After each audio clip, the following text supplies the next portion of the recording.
హరే కృష్ణ. భక్తులందరికీ స్వాగతం. ఇవాళ భగవద్గీత క్లాస్కి ప్రార్థనతో మొదలు పెడదాము. అందరు కూడా ప్రార్థించండి నాతో పాటు. ఇంకా దయచేసి వీడియో ఆన్ చేసి క్లాస్ వినడానికి ప్రయత్నించండి ప్లీజ్. ఓం నమో భగవతే వాసుదేవాయ. ఓం నమో భగవతే వాసుదేవాయ.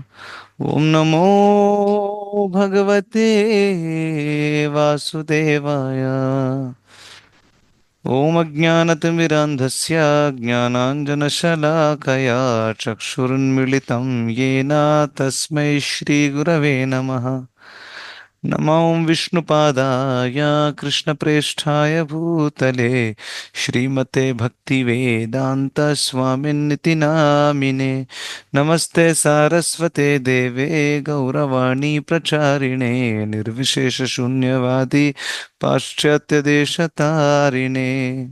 जय श्री कृष्ण चैतन्य प्रभु नित्यानंद श्री अद्वैत गदाधर श्रीवासादि गौर भक्त वृंद.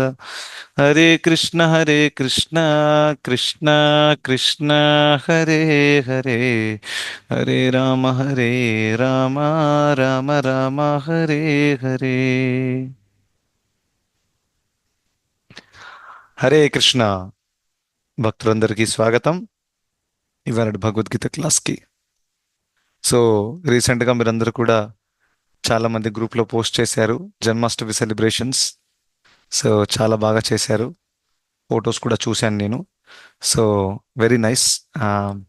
అందరూ కూడా ఎవరైతే చేయలేకపోయారో, ఇంట్లో సెలబ్రేషన్స్ లేకపోతే టెంపుల్లో అటెండ్ అవ్వలేకపోయారో వాళ్ళు ప్రయత్నించవచ్చు. ఆ, ఈ విధంగా జన్మాష్టమి ఉత్సవము చాలా చాలా పరమ పవిత్రమైనటువంటి రోజు. మనకి ఒక అవకాశము ఆ, భగవంతుడిని మన జీవితంలో ఆహ్వానించడానికి, భగవంతుడికి దగ్గర అవ్వడానికి. సో దాన్ని చక్కగా సద్వినియోగం చేసుకోవచ్చు. ఓకే. సో మనము చర్చిస్తున్నది 9వ అధ్యాయము. సో 9వ అధ్యాయంలో మనం ఎక్కడి దాకా చర్చించాం గుర్తుందా ఎవరికైనా? లాస్ట్ శ్లోకం 28వ శ్లోకం ప్రభుజీ. ఎస్, 28వ శ్లోకము మనం చర్చించాము. శుభాశుభ ఫలైరేవ మోక్షసే కర్మ బంధనై అని చెప్పారు. రైట్. అయితే సన్యాస యోగ యుక్తాత్మ విముక్తో మాముపైష్యసి. సో దానికంటే ముందు భగవంతుడు పత్రం పుష్పం గురించి చెప్పారు. దాంతో యత్ కరోషి యదశ్నాసి దాని గురించి కూడా చెప్పారు. సో మనము మన కర్మలలో ఏదో ఒక రకంగా మన కర్మని భగవంతుడికి అర్పించేటట్టు చేస్తే ఏమవుతుంది? విముక్తో మాం ఉపైష్యసి. ఈ విధంగా ఎటువంటి భావముతో ఎవరైతే పని చేస్తారో, విముక్తో అంటే వాళ్ళకి విముక్తి దక్కుతుంది. దేని నుండి? కర్మబంధన నుండి విముక్తులవుతారు. దాని తర్వాత ఏమవుతుంది? మాం ఉపైష్యసి అంటే నన్ను చేరుకుంటారు. సో నిజంగా చూస్తే కేవలం కర్మబంధం నుండి విముక్తి ఉండడమే ఉన్నతమైన లక్ష్యం కాదు, భగవంతుణ్ణి యాక్చువల్గా చేరడం అనేది ఉన్నతమైన లక్ష్యము. రైట్. ఎందుకంటే నిరాకారవాదులు ఎవరైతే ఉన్నారో వాళ్ళు చాలా తపస్సు చేసి బ్రహ్మజ్యోతులలో లీనమవ్వాలని భావముతో వైరాగ్య మార్గాన్ని, జ్ఞాన మార్గాన్ని ఎంచుకొని చాలా తీవ్ర తపస్సుతో కూడినటువంటి జీవితాన్ని వాళ్ళు బ్రతుకుతారు. కానీ అటువంటి వాళ్ళు కర్మబంధం నుండి విముక్తి అవుతారు, ఎందుకంటే వాళ్ళు ఎటువంటి పాపకార్యాలు చేయట్లేదు. ఆ, కానీ వాళ్ళకి వైకుంఠము దక్కుతుందా అనేది పెద్ద క్వశ్చన్. ఎందుకంటే ఎప్పటిదాకా అయితే మనం భగవంతునికి ప్రేమ అర్పించమో, భగవంతుడితో మనం పోగొట్టుకున్నటువంటి సంబంధాన్ని పునర్స్థాపించమో, అప్పటిదాకా మన భగవద్ధామానికి వెళ్ళగలిగే అవకాశం ఉండదన్నమాట.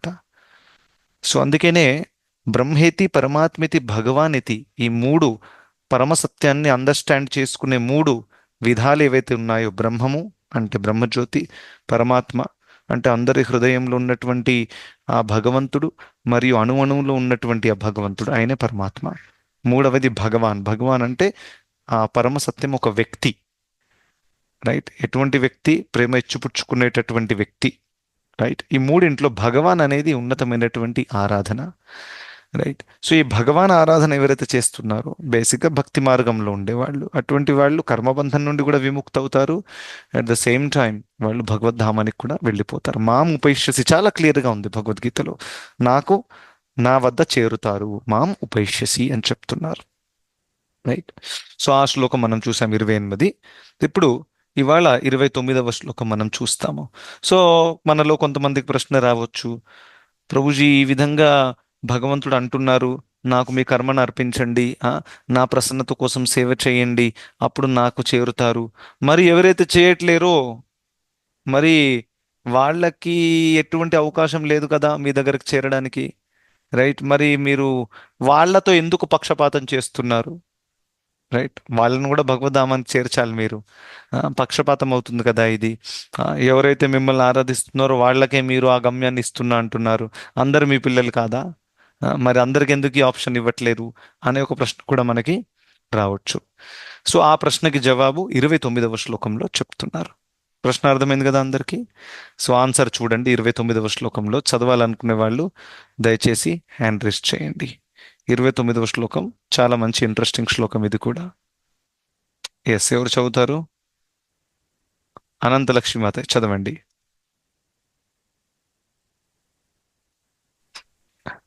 हरे कृष्ण प्रभुजी, హరే दंडवत కృష్ణ. प्रणाम प्रभुजी। దండవత్ ప్రణామ్. समोऽहं सर्वभूतेषु न मे द्वेष्योऽस्ति न प्रियः ये भजन्ति तु मां भक्त्या मयि ते तेषु चाप्यहम्। నేను ఎవ్వరిని ద్వేషింపను, ఎవ్వరి ఎడ పక్షపాతము చూపను. నేను అందరి పట్ల సమానంగా ఉంటాను. కాని నాకు భక్తితో సేవ చేసేవాడు మిత్రుడై నాలోనే ఉంటాడు. నేను కూడా అతనికి మిత్రుడనై ఉంటాను. హరే కృష్ణ హరే ప్రభుజీ. కృష్ణ. ధన్యవాదాలు. చాలా పర్ఫెక్ట్ గా ప్రొనౌన్స్ చేశారు. Thank you so much. శ్లోకము. సో ఈ శ్లోకంలో కృష్ణుడు క్లారిఫై చేస్తున్నారనమాట. ఓ, నేనేదో కొంతమందికి ఫేవర్ చేస్తున్నాను, కొంతమందికి పార్షియల్గా ఉన్నాను అనుకోకండి. సమూహం సర్వభూతేషు, ఆ, నేను అందరినీ సమానంగానే చూస్తాను. నమే ద్వేష్యోస్తి నా ప్రియ, నేను ఎవరిని ద్వేషించను, లేకపోతే ఎవరిని స్పెషల్గా ప్రేమించడం అలాంటివి చెయ్యను. ఎందుకంటే వాస్తవానికి మమై వాంశో జీవలోకే జీవభూత సనాతన, అందరూ నా పిల్లలే కాబట్టి నేను అందరినీ సమానంగా చూస్తాను. ఈ ఉదాహరణ మనకు అర్థం అవ్వాలంటే, ఈ విషయం అర్థం అవ్వాలంటే, ఒక తల్లి ఏ విధంగా ఒక నలుగురు పిల్లలు ఉంటే వాళ్ళని ఏ విధంగా చూస్తుంది అనే పాయింట్ మనకు అర్థమైతే ఇది కూడా ఈజీగా అర్థమవుతుంది. రైట్. ఒక తల్లికి నలుగురు పిల్లలు ఉన్నారు, అందులో పెద్దోడు చిన్నోడు అమ్మాయి అందరు ఉన్నారు. అందులో తల్లి అందరినీ సమానంగానే ప్రేమిస్తుంది. కరెక్ట్. అందులో ఎటువంటి ఛాన్సే లేదనమాట, పెద్దోడు అంటే మాకు చాలా ఇష్టం, చిన్నోడిని ద్వేషిస్తున్నాను, ఆ విధంగా ఉండదు. తల్లిది ప్రేమ అందరికీ సమానంగా ఉంటుంది. అందరికీ అందరికీ ఆ, అందరినీ కూడా తల్లి కష్టపడి కనింది కాబట్టి ఖచ్చితంగా ఆ ప్రేమ ఉంటుంది, దెర్ ఇస్ నో డౌట్. కానీ ఒక విషయం గమనిస్తారు, అందులో తల్లి కొంతమందికి ఎక్కువ సమయం ఇస్తుంది, కొంతమందికి అంత సమయం ఇవ్వదు. సింపుల్ ఉదాహరణ, నలుగురు పిల్లలు ఉన్నారు, అందులో అందరికంటే చిన్నోడు, వాడి వయసు 3 ఏళ్ళు. ఆ 3 ఏళ్ల పిల్లగాడికి ఎక్కువ సమయం ఇస్తుందా, లేకపోతే 15 ఏళ్ల పిల్లవాడు ఉన్నాడు వాడికి ఎక్కువ సమయం ఇస్తుందా? ఎవరు చెప్తారు ఆన్సర్? చిన్న పిల్లవాడికి ఇస్తుంటారు. కరెక్టా? ఈ విధంగా ఈ చిన్న పిల్లవాడికి ఎక్కువ సమయం ఇవ్వడం అనేది పక్షపాతమా లేకపోతే సహజమా? సహజం ప్రభు. సహజం సహజంగా. ప్రభు. దీన్ని పక్షపాతం అనరాదు. ఎందుకు? అనరాదు. ఎందుకంటే ఆ 15 ఏళ్ల పిల్లవాడు ఎవరైతే ఉన్నారో తను తన కాళ్ళ మీద నిలబడగలుగుతున్నాడు, తను సొంతంగా వెళ్ళి స్నానం చేసుకుంటాడు, తన బ్యాగ్ తయారు చేసుకుంటాడు, తన టిఫిన్ పెట్టుకుంటాడు, తను స్కూల్కి వెళ్ళిపోతాడు. మరి మీరు 3 ఏళ్ల పిల్లవాడు అన్నింటికీ అమ్మ అమ్మ అంటుంటాడు. ఆకలి అయితే అమ్మ అంటాడు, స్నానం చేయించాలంటే అమ్మ అంటాడు, స్కూల్కి పంపించాలంటే కూడా అమ్మ వచ్చేసి బ్యాగ్ తయారు చేసి బ్యాగ్ వేసి స్కూల్లో డ్రాప్ చేసి రావాలి. దాని అర్థం ఏంటి? ఈ 3 ఏళ్ల పిల్లవాడికి తల్లి మీద పూర్తిగా ఆధారపడి ఉన్నాడు. అదే ఆ 15 ఏళ్ల పిల్లవాడు తల్లి మీద అంత ఆధారపడి లేడు. సో ఎవరైతే ఎక్కువగా ఆధారపడి ఉంటారో అటువంటి వ్యక్తికి ఎక్కువ ఆశ్రయాన్ని ఇవ్వడం అనేది సహజం కానీ పక్షపాతం కాదు. అదేవిధంగా భగవంతుడు అందరినీ సమానంగానే చూస్తారు. నాస్తికులు కానివ్వండి, ఎవరైనా కానివ్వండి, అందరు సమానములే. కానీ ఎవరైతే వారి జీవితంలో కృష్ణ మీరు తప్ప నాకు లేరు, నేను మీ మీదనే ఆధారపడి బ్రతుకుతున్నాను అని ఎవరైతే అనుకుంటున్నారో అటువంటి వాళ్ళకి భగవంతుడు స్పెషల్ అటెన్షన్ ఇవ్వడం అనేది పక్షపాతం అవుతుందా? అవ్వదు.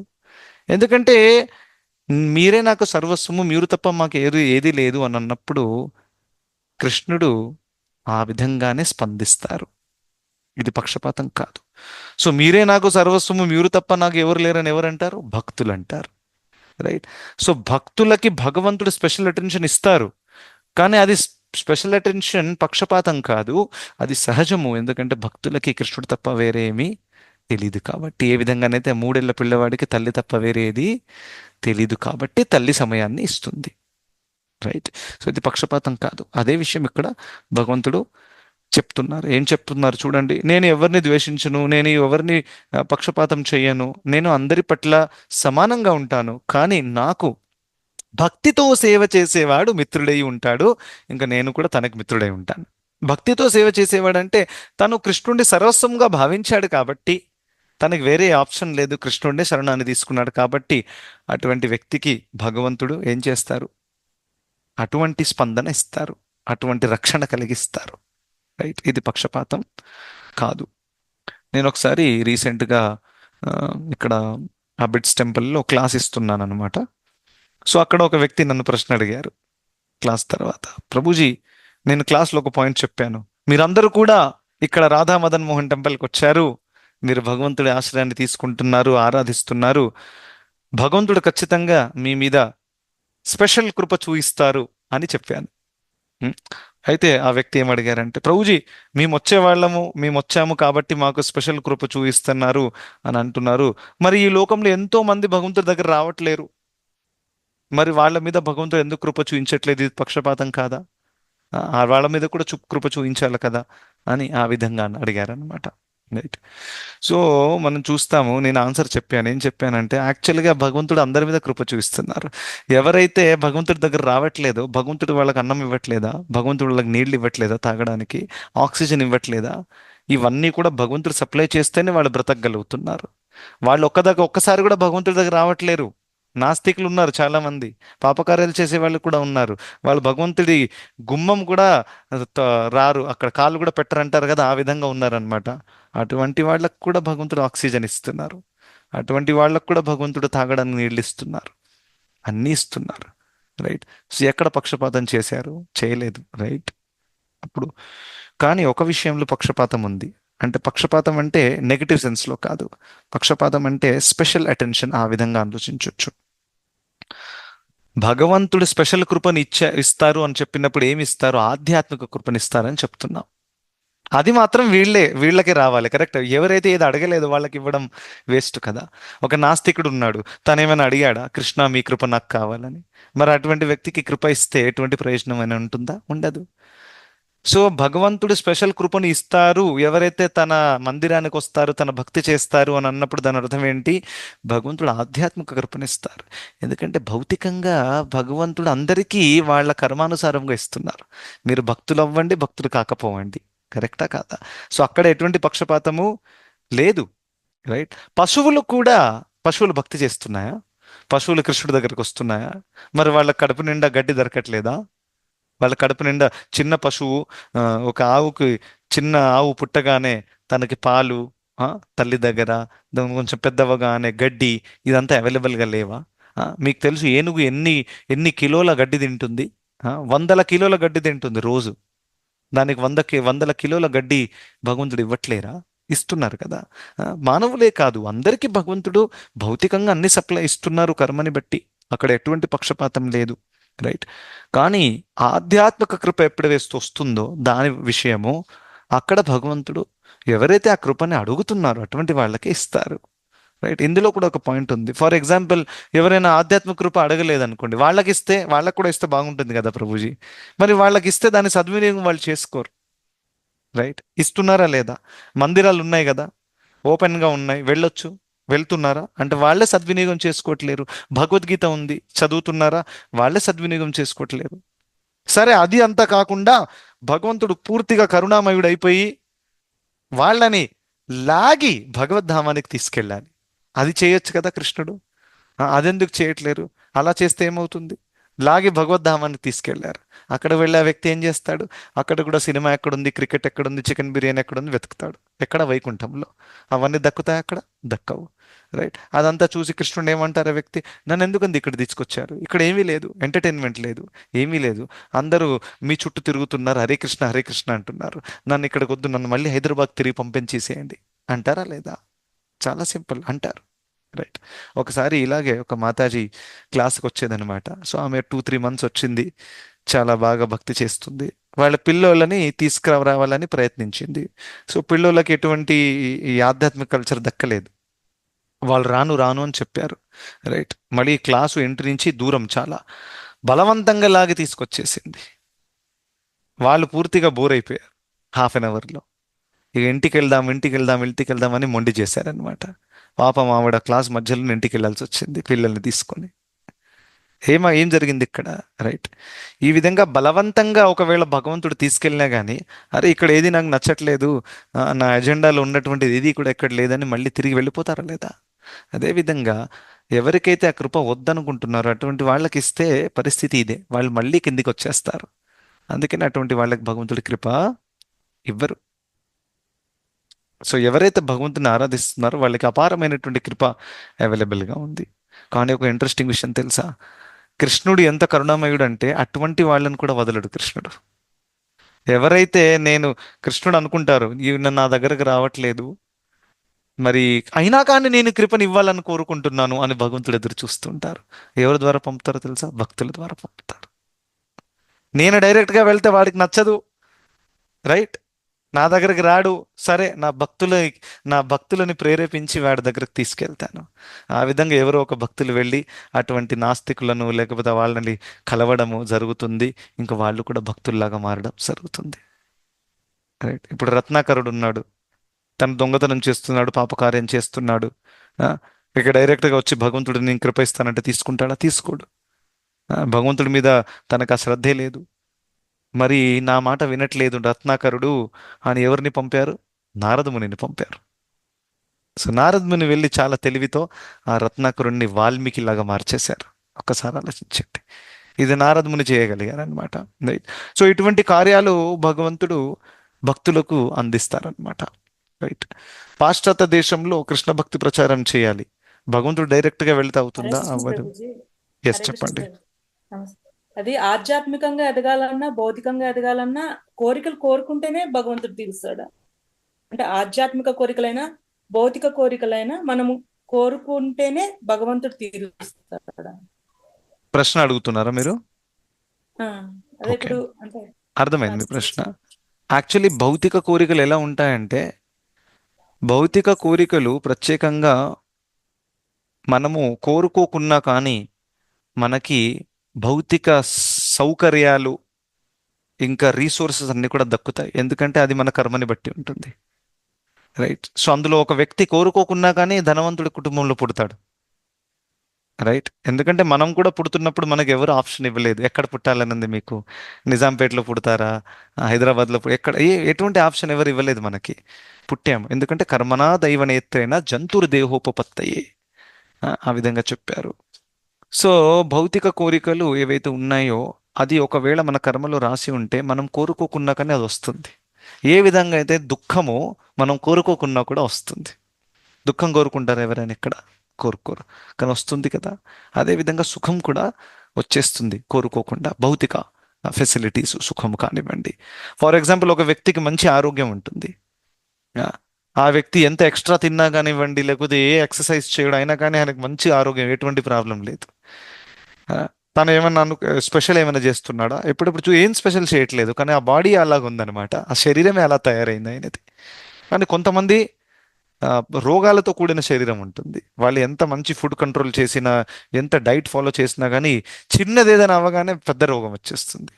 సో అలా ఉంటుంది. సో భౌతిక ఆ, విషయానికి వస్తే అదంతా కర్మని బట్టి ఉంటుంది.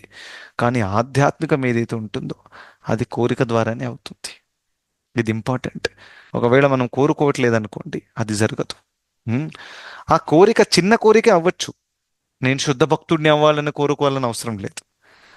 ఈ కృష్ణుడి కోసం ఏదైనా చేద్దాము, చిన్న కోరిక. జన్మాష్టమి వచ్చింది, కృష్ణుడికి ఒక 100 రూపాయలు డొనేట్ చేద్దాం.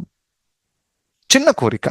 ఈ చిన్న కోరిక ఉంటే కూడా చాలు, భగవంతుణ్ణి అది తీసుకుని పెద్ద చేసేస్తారు, పెద్ద కృపనిచ్చేస్తారు.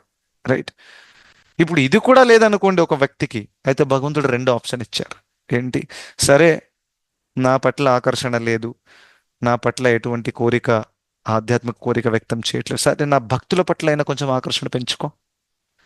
కనీసం భక్తుల పట్ల ఆకర్షణ ఉంటే కూడా మనం ఆధ్యాత్మికంగా ఎదుగుతాం. శ్రీల ప్రభుపాదుల వారు పాశ్చాత్య దేశానికి వెళ్ళినప్పుడు వాళ్ళకి మన కృష్ణుడు తెలుసా, రాముడు తెలుసా, పేరు కూడా వినలేదు వాళ్ళు. కానీ వాళ్ళకి ఎవరి పట్ల ఆకర్షణ కలిగింది? ఎవరు చెప్తారు? ప్రభుపాద్ చెప్పిన దాంట్లో ఆకర్షణ పట్ల. ఎస్. సో ప్రభుపాదుల వారి పట్ల ఆకర్షణ కలిగింది, కృష్ణుడి పట్ల కలగలేదు. గుర్తుపెట్టు, కృష్ణుడు తెలియదు కదా, తెలియని వ్యక్తి గురించి ఎలా ఆకర్షణ కలుగుతుంది? సో ప్రభుపాదుల వారు గొప్ప సన్యాసి, శుద్ధ భక్తులు, మంచి వ్యక్తి, పాప ముసలైన ఏదో చేస్తున్నాడు, మనం కూడా వెళ్ళి హెల్ప్ చేద్దాము అని ఆ ఆకర్షణతో వెళ్ళారు వాళ్ళు. దాని తర్వాత ఏమైంది? కృష్ణుడి పట్ల కూడా ప్రేమ కలిగింది వాళ్ళకి. రైట్. సో అటువంటి వాళ్ళని భగవంతుడు ఎలా కనెక్ట్ చేశారు? తన భక్తుల ద్వారా కనెక్ట్ చేశారు. సో భక్తుల ద్వారా కనెక్ట్ అయినా కానీ ఆఖరికి ప్రేమ ఎవరి కోసం ఎదగాలి? కృష్ణుడి కోసం. అది ముఖ్యమైన ఉద్దేశం. రైట్. సో ఆ విధంగా ఎంతో మంది పాశ్చాత్య దేశంలో శ్రీల ప్రభుపాద వారి దగ్గర దీక్ష తీసుకొని రోజు హరినామం జపించి భగవంతుణ్ణి ఆరాధించి ప్రచారం సేవ చేసి భగవంతుడికి ప్రియులయ్యారు వాళ్ళు. రైట్. సో ఈ చిన్న కోరిక ఆ భగవంతుడి పట్ల, లేకపోతే భగవంతుడి భక్తుల పట్ల, ఆ చిన్నది ఉంటే కూడా మనం ఆధ్యాత్మికంగా ఎదగొచ్చు. ఇస్ ఇట్ ఓకే మాతాజీ? థ్యాంక్ యూ ప్రభుజీ. హరే కృష్ణ ప్రభుజీ. Thank you. Hare Krishna. Okay. So నేనేం పాయింట్ చెప్తున్నాను గుర్తుందా? మీరు ప్రశ్న అడిగేదానికంటే ముందు ఎనీబడి రిమెంబర్స్? సారీ, నాకే గుర్తులేదు, అందుకనే అడుగుతున్నా. హరే కృష్ణ ప్రభుజీ. అదే నాస్తికులకు కూడా భగవంతుడు కృప ఇస్తారు భక్తుల ద్వారా అని చెప్తున్నారు.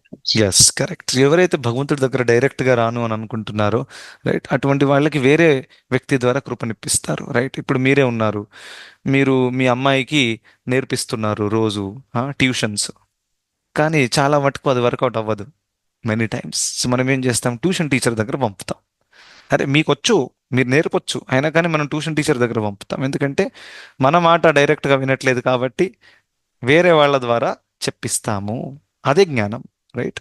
అదే విధంగా కృష్ణుడు కూడా నా మాట డైరెక్ట్గా వినడు, ఎందుకంటే ఎంతో కాలం నుండి నన్ను రిజెక్ట్ చేసి చేసి చేసి నా పట్ల ద్వేషం వచ్చేసింది. సో నేను డైరెక్ట్గా వెళ్తే వాడు నన్ను ఆరాధించడు కూడా, నా మాట కూడా వినడు. ఇటువంటి వాడి గురించి ఏం చేయాలి? ఆయన గురించి కూడా కృష్ణుడు ఆలోచిస్తున్నాడు. ఒక్కసారి ఆలోచించండి. అసలు అటువంటి వ్యక్తి గురించి ఆలోచించాల్సిన అవసరం ఉందా? లేదు. అయినా కానీ వాళ్ళ గురించి ఆలోచించి కృష్ణుడు తన భక్తులను అనేక ప్లేసెస్లో పంపుతారు, వాళ్ళని కూడా దగ్గర తీయడానికి. ఇంకా భక్తులు వెళ్ళిన తర్వాత కూడా ఆ వ్యక్తి భక్తులను కూడా రిజెక్ట్ చేసేస్తే ఇక అటువంటి వ్యక్తికి ఎటువంటి ఆశ లేదు, ఊహ లేదు. రైట్. సో అందుకనే మనం ఎప్పుడు కూడా అంటాము, భక్తుల సాంగత్యంలో ఉంటే మనం సేఫ్గా ఉంటాం. రైట్. మనకంతా భగవంతుడి పట్ల ఆకర్షణ కలగకపోయినా కానీ భక్తులతో పాటు ఉండి ఈ ప్రాసెస్ పట్ల కూడా కొంచెం ఆకర్షణ కలిగితే కూడా మన లైఫ్ సక్సెస్ అవుతుంది. అందుకని చాలా ఇంపార్టెంట్. సో అప్పుడు ఆ వ్యక్తి అన్నాడు, కరెక్టే ప్రభుజీ, పక్షపాతం ఎక్కడ కూడా చేయట్లేదు. రైట్. రైట్. ఆ ప్రశ్న ఆన్సర్ చెప్పిన తర్వాత, ఎందుకంటే భౌతికంగా ఎక్కడ కూడా చేయట్లేదు, కానీ ఆధ్యాత్మికంగా కరుణని ఎవరికి ఇస్తారు? ఎవరైతే ఆ కొంచెం కోరిక వ్యక్తం చేస్తున్నారు. రైట్. సో ఆ విధంగా చూడండి, భగవంతుడు తలుచుకుంటే ఏదైనా చేయగలుగుతారు. ఆయన తలుచుకుంటే ఈ పూర్తి లోకంలో ఉన్న వాళ్ళందరినీ కూడా వైకుంఠాన్ని తీసుకెళ్ళగలుగుతారు. మొత్తం భౌతిక బ్రహ్మాండం ఖాళీ అయిపోతుంది, అన్ని బ్రహ్మాండాలు ఖాళీ అయిపోతాయి, నో వేకెన్సీ. చేస్తారా? అలా చెయ్యొచ్చు, కానీ వర్కౌట్ అవ్వదు, అందుకనే చెయ్యరు.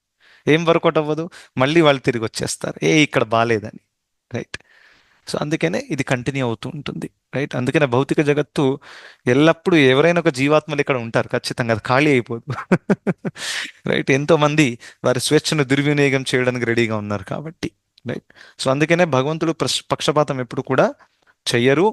ఇంకా ప్రత్యేకంగా భక్తులకి ఆ ప్రత్యేకమైన కృపను చూపిస్తారు, ఎందుకంటే భక్తులు కృష్ణుడి సర్వస్వంగా భావించి ఆయన మీద ఆధారపడి ఉన్నారు కాబట్టి అది తన యొక్క ప్రేమని భగవంతుడు కూడా వ్యక్తం చేస్తారు.